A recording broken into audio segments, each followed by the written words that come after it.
আমি গেটের সামনে দাঁড়িয়ে বললাম, কি চাই তোমার? সে অনেকক্ষণ চুপ থেকে বলল, উর্মি মারা যাওয়ার খবর শুনেছি, তারপর জানতে পারলাম ছেলে তোমার কাছে আছে। আমি তিক্ত গলায় হেসে উঠলাম। 20 বছর পর মনে পড়লো? সে মাথা নিচু করলো। আমি যা করেছি তার কোনো ক্ষমা নেই। আমি কিছু বললাম না, কারণ তার মুখের দিকে তাকিয়ে হঠাৎ বুঝতে পারছিলাম সময় তাকে ছেড়ে কথা বলেনি। সে ধীরে বলল, আমি খুব খারাপ মানুষ ছিলাম, মদ খেতাম, রাগ করতাম, উর্মির উপর হাতও তুলেছি।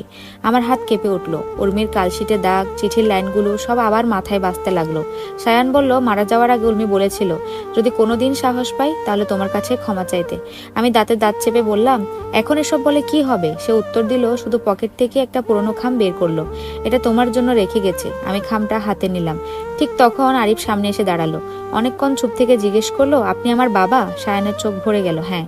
তাহলে আমাদের ছেড়ে চলে গিয়েছিলেন কেন? প্রশ্নটা শুনে লোকটা যেন ভেঙে পড়লো।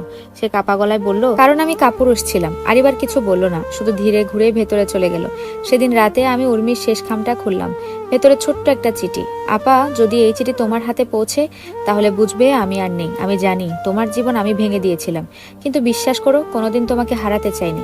সবচেয়ে বড় শাস্তি কি জানো? প্রতিদিন ঘুম ভেঙে মনে হওয়া আমার একটা আপা ছিল যে আর আমাকে ভালোবাসে না।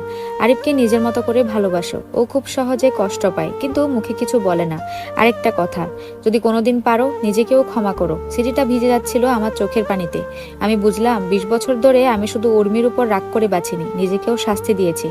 ভালোবাসা থেকে দূরে থেকেছি, মানুষ থেকে দূরে থেকেছি, জীবন থেকে দূরে থেকেছি। সেই রাতে আমি আরিফের ঘরে গেলাম। সে ঘুমিয়েছিল, বুকের কাছে কুকুরটাকে জড়িয়ে। আমি আস্তে তার চুলে হাত রাখলাম। ঘুমের মধ্যেই সে ফিসফিস করে বলল, খালা। আমি নরম গলায় বললাম, ঘুমাও বাবা। তার ছোট্ট হাতটা ঘুমের মধ্যে আমার আঙ্গুল আঁকড়ে ধরলো।